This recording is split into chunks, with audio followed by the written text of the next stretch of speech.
The sovereignty of identity, resisting the noble savage myth. The most insidious form of cultural appropriation is not the theft of symbols, but the theft of self-definition. When outsiders impose romantic stereotypes on indigenous peoples, demanding they remain culturally static and politically uniform, they practice a form of intellectual colonialism. This flat culture trap reduces living cultures to museum pieces, denying indigenous communities the complexity, contradiction, and evolution that every other society takes for granted. Real respect requires abandoning these fantasies and accepting indigenous peoples as they are, fully modern, politically diverse, and culturally adaptive. Indigenous survival has always been rooted in adaptation, not rigidity. When horses arrived on the plains, they were not rejected as foreign but were integrated, transforming societies while strengthening core values. The same is true of cattle ranching, where indigenous cowboys, many of whom are also Republican, fluent language speakers, and ceremonial leaders, blended ranching culture with traditional principles of land stewardship. This is not cultural confusion, it is cultural strength. Similarly, the high rate of military enlistment among Native Americans is not an abandonment of tradition, but its modern expression.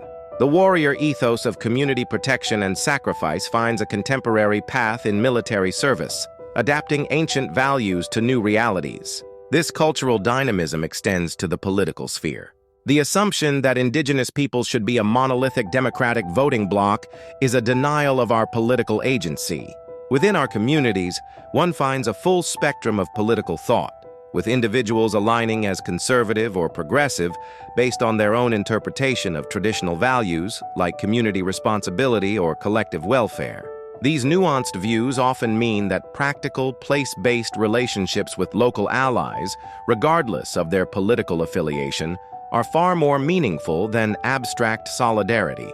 A neighbor who helps during a roundup forges a stronger bond than a distant activist who only sees us through a partisan lens. Ultimately, the demand that indigenous peoples conform to an outsider's romanticized expectations is a poison disguised as respect. It asks us to sacrifice our contemporary reality for their comfort, to be spiritual guides without political opinions, to be noble savages without human complexity.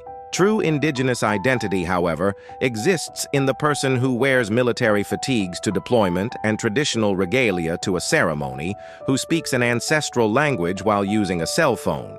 We are not relics of the past. We are a full spectrum of humanity, honoring our ancestors while fully engaging the modern world. The foundation of any authentic relationship is to respect our right to this complexity and our sovereignty to define our own evolving identity.